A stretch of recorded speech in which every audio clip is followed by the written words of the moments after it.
You're watching KLTX, Channel 15, serving the city of Lufkin.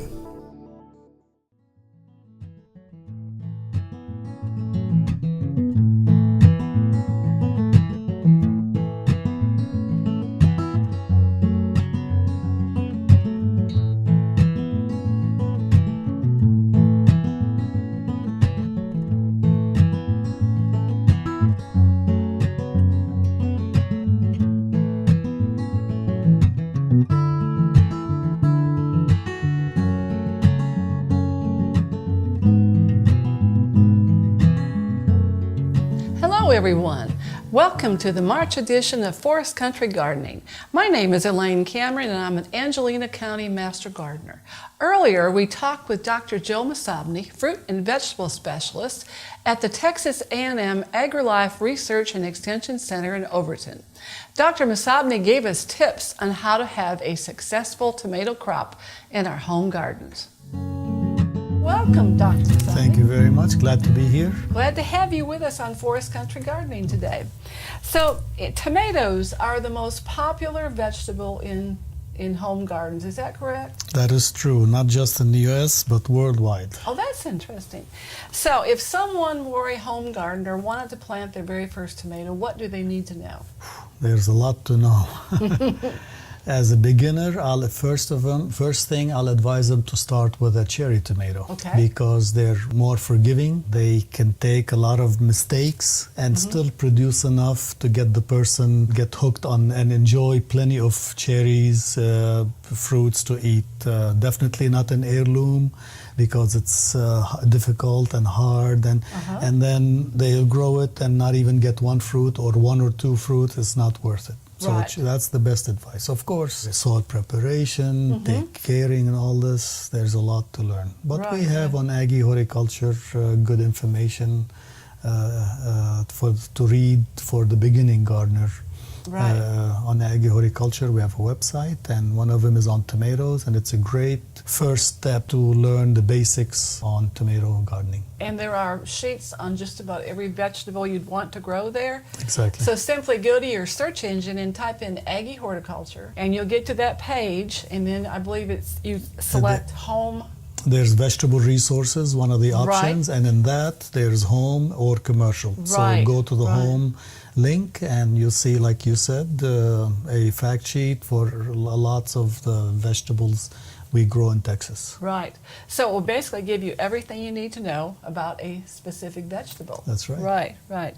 So tell us a little bit more about good soil preparation. Well, tomato is a very, we call it heavy feeder, means it needs a lot of fertilizer, like double what a squash or a cucumber plant needs season long. Interesting. So starting with a good fertile soil is very important.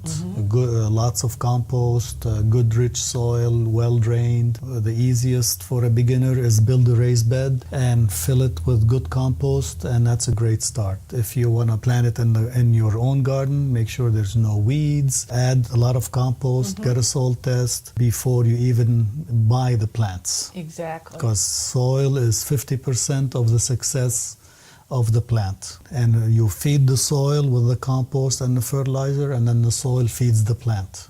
There you go. So start with good soil, even like I said before you even buy the plants. So we're lucky we have a lot of good source of compost around here in Tyler. I'm sure other places. Get a good compost, rich compost. But compost, think of compost as a slow release fertilizer. Even the richest compost still needs extra fertilizer added to it, because as the plant starts to grow, it needs nutrition now. Not just nibble every day. So it needs a lot to grow strong and fast.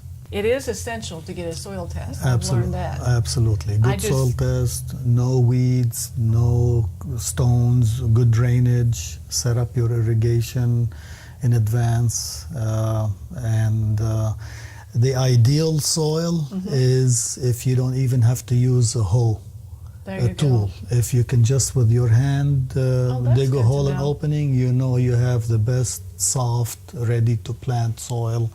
That's especially after you add a lot of compost to it. I call it magic. It will fix any soil problem. It doesn't drain. You add compost, it'll make it drain better. Right. You have sandy soil that doesn't hold any water. You add compost, it'll hold water longer. Right. So it's magic. It is magic. It truly is. It truly is. That's right. Yeah, and a soil test is so important. I had one done recently, and last month we talked about that. But I was actually surprised with all the findings on my soil test and have to totally revise my fertilizer plan. Of course. So it's good to know. Of course. So I'm looking forward to a good year. Of course. Of vegetable gardening. And I'm glad you did. We encourage everybody to get, especially beginners, to get a soil test at least the first 2 or 3 years. Right. Just to see what's happening to the soil over the first 2 or 3 years from what you're adding and what you're taking out from it in terms of harvest, and then you'll see that, okay, great. Then you can do one every 5 years, every 3 years, depending if you change your practices. But initially, beginning gardener, I'll tell them get one now like you did and get another one next year. And you'll save money. money. And then compare the notes. That's right. And in the long run, you will save money because you know if that soil is getting richer or starving. Like you need to add more, or you're adding too much, slow down on the fertilizer. Right. Are there any special techniques when you go to planting a tomato? No, not really. Tomato, that's one advantage of it, is that it's very forgiving. You can plant it deep. Like if you get a seedling, you can plant half of the stem on the ground and it will root. Right. Unlike many plants where they tell you, plant it, the cell, plant it exactly. No, I encourage everybody to plant it a little deeper so that the stem makes more roots and it'll grow stronger and faster. Right. If you get a big plant, like a tall plant, you start it very early and your seedling is a foot or foot and a half tall, plant it horizontally. Dig a trench, plant it horizontally, and then just leave the 6-inch tip above, and all of that stem will become roots. That's why I say it's one of the best plants to deal with because it doesn't break like a cucumber stem, brittle, and it's very aggressive to make roots. So take advantage of that and plant it. Just definitely don't plant it shallow. You definitely do not want the cell, the potting mix that the seedling came with, visible. You want to make sure that that's definitely buried, because if it's visible, it will dry out, and then the whole seedling will dry out, even if the soil is moist. So make sure you bury that and cover it real well. So how do I know what fertilizer to use on my tomato? Like I said, with compost is a great source of slow release fertilizer, but you have to start with something else. Right. I recommend for tomato and most vegetables, especially tomato, is start immediately after planting. Use a starter fertilizer. It's called the starter fertilizer at Lowe's, Home Depot, any garden center, or something with the word starter in the name. It has high phosphorus. So the 3 numbers on a fertilizer is NPK. The middle number is phosphorus. It has high, and we know that phosphorus encourages roots. So when you put that seedling and you give it extra fertilizer, that one time after planting, you encourage aggressive root growth and to establish the plant better. Good. So starter fertilizer is a one-time use after planting, not season long. Right. After that, any garden fertilizer, any that you find at garden center, organic or inorganic, I have no problem with that. The plant doesn't know the difference. It needs nitrate, whether from fish emulsion or from chemical fertilizer. The plant doesn't care. So make sure you fertilize it monthly. I do recommend adding a source of calcium, like gypsum, again, like when you dig the hole to plant, because you may get blossom end rot Right. beginning, which is the rotting at the bottom where the flower is. So adding source of calcium like gypsum, lime, a little bit like a tablespoon or two in the bottom of the hole before you plant can fix that. Right. I know some gardeners that add Epsom salt. Yes. Like another tablespoon for every plant at planting time. And Epsom salt is magnesium sulfate. So both the plant loves magnesium and loves the sulfur. So it needs them. So why not? It's a great idea. Right, right. So at planting time. Later, any fertilizer once a month is a great idea. Once a month is also is for a gardener. There's a lot of recipes. You ask everybody, they'll tell you their secret recipe. They have their secret recipe for the best tomatoes. But I find that once a month. But once you start harvesting, like at peak season, slow down because you don't need to feed it anymore. It's towards the end of the season. Why waste your money and why encourage more growth? It's not gonna.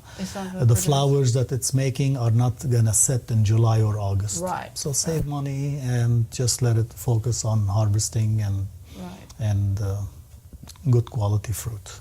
Yeah, and timing of planting is important for us here because we have a small window when there's ideal growing temperatures. Of course. And when it gets hot, the tomatoes will not set fruit. Exactly. I was always taught that wait till the last frost day and plant. Well, Texas is a unique situation because it may be 71 day in March and the next day 27 or 30. So we cannot wait till the last frost-free date. I encourage everybody plant a week or 2 weeks early, especially in a garden because you can't take care of the plant. You can throw a blanket on it, you can throw a bucket over it, you can throw a glass jar, famous by the French. You could, any frost blanket, any towel, get a towel from owner if you have few plants throw, because the seedling can tolerate low temperature and not freeze. It's the flower that's sensitive. But early in the season doesn't have flower, so plant early so you can extend your season before July when, like you said, the flowers don't set anymore. So you get a head start. Get a head start. What a good idea. So. I know a grower who plants early because, the commercial grower, because the earlier you start selling, the better the price. So if there's a high risk of frost, he will cover every plant with a shovel of dirt to protect them, and the next day he cleans them up because you want to get as early as possible. Right. And I've heard of people buying the tomatoes early when they're in the store. Why not? And transplant them into a larger container. Absolutely. Bring them in the house at night if it's cold, and you got a head start. Absolutely. You have a bigger plant to put up. And that is the best advice I can give anybody if you want to play with heirloom tomatoes. By the time it goes in the garden, it should already have fruits on it. Okay. This way you know it's going to grow and set before July hits. If you start with a small seedling heirloom tomato, you're going to get 1 or 2 fruits. So do this idea, repot it to a bigger and bigger pot, so by the time it goes into the garden, it's already have like a golf ball size fruits. Oh, that's a very good tip. So can you tell us the difference between determinate and indeterminate tomatoes? Yeah, those are, I don't know who came up with these terms, but indeterminate is another word for vine type. The old-fashioned tomatoes used to be vines. They keep growing non-stop. Grows a stem, grows a flower, grows another stem, flower, grows another stem, flower. I guess through breeding, they found that they can make them stop, reach a certain height, like 3-4 feet, and then they don't make any more shoots. For commercial operations, this is desirable because you don't have to build a big trellis. So a determinate, is another term for bush-type tomato, and indeterminate is another meaning for vine-type tomato. Right. Where you need a bigger trellis and it keeps growing all non-stop. So you have to get a ladder to harvest your tomatoes. So on the determinate, typically you'll harvest a lot of the tomatoes at one time. Is that right? It's a short season. It's built to come in quick and end quick. And that way, if you were going to preserve a lot of tomatoes, that would be a good way to do it. That's a good way to do it. That would be a perfect choice. That's right. That's right. Now, should I stake my tomatoes or put a cage on them? For the gardener, caging is easier because not everybody knows how to put stake and the Florida weave and the string. Yes, It's not easy. Put a cage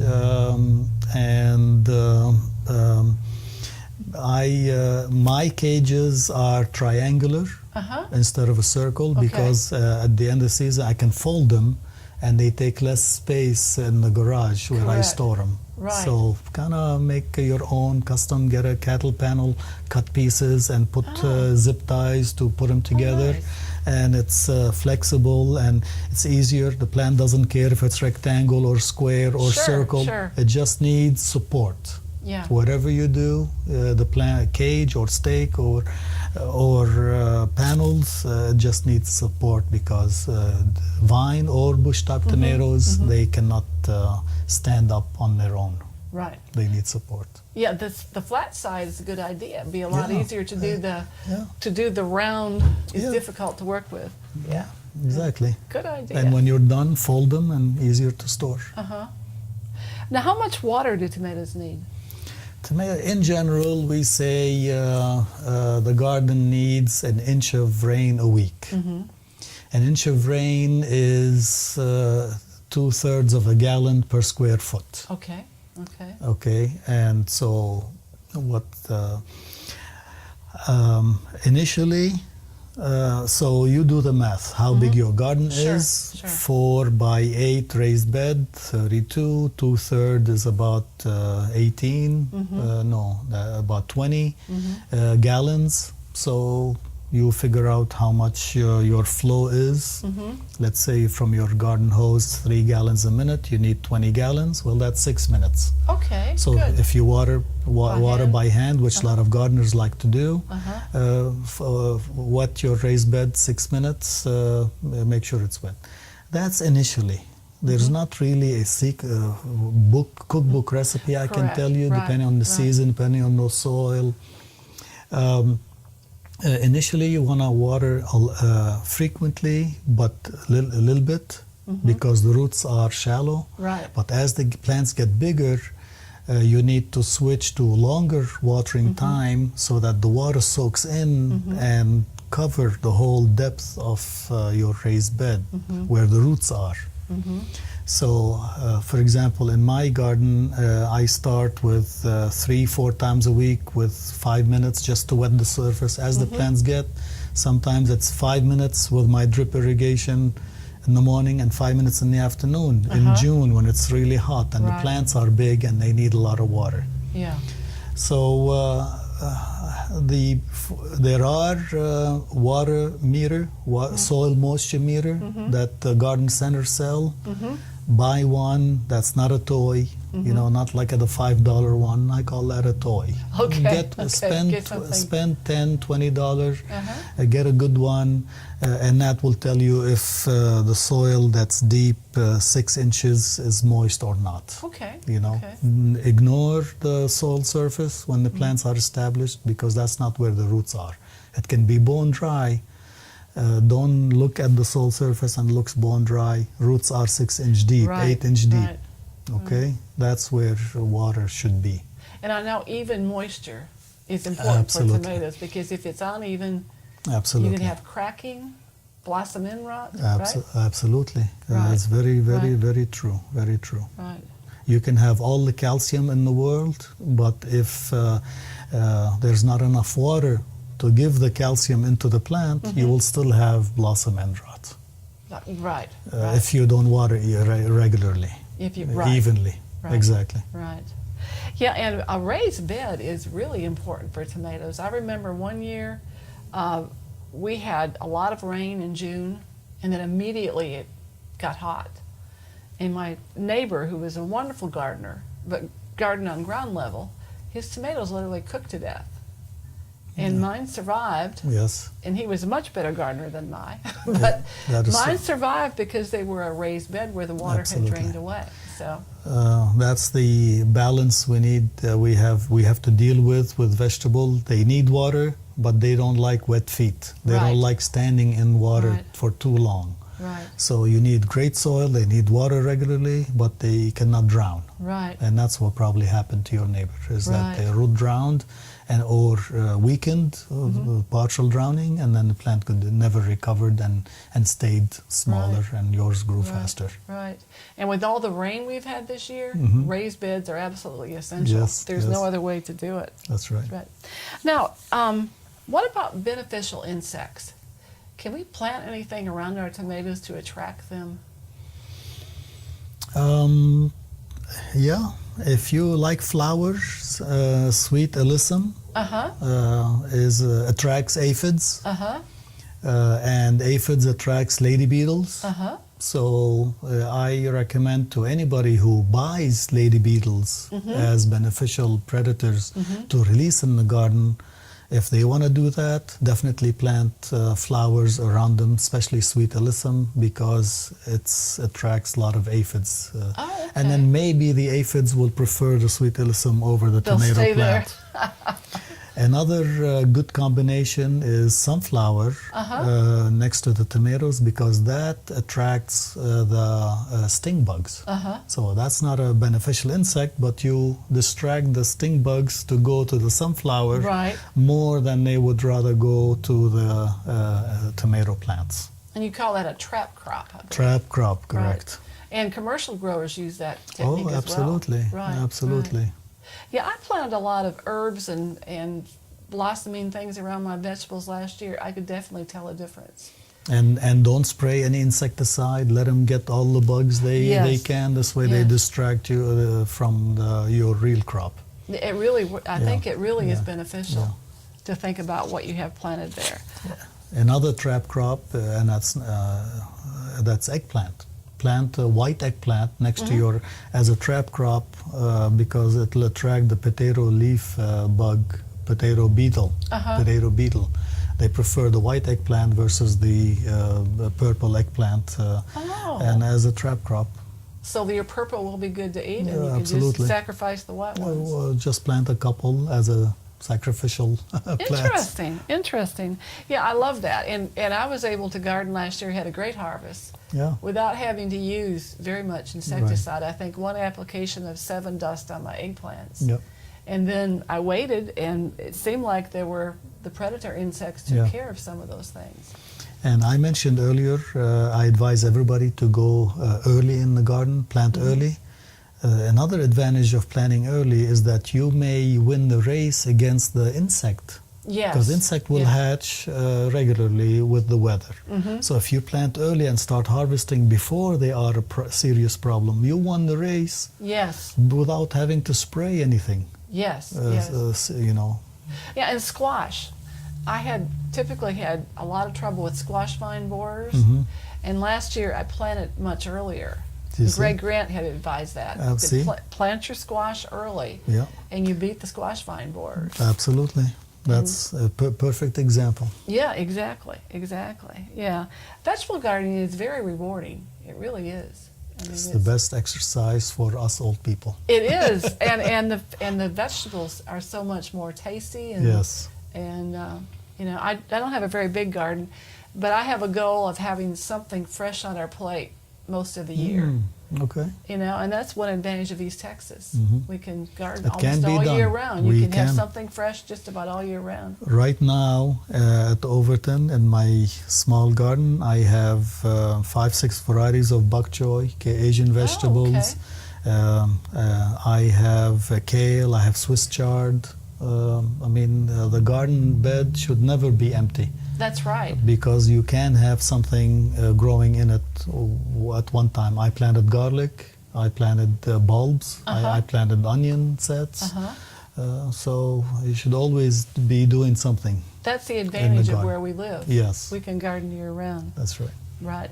Do you have anything else to add to tell the gardeners what they need to know to have a good year?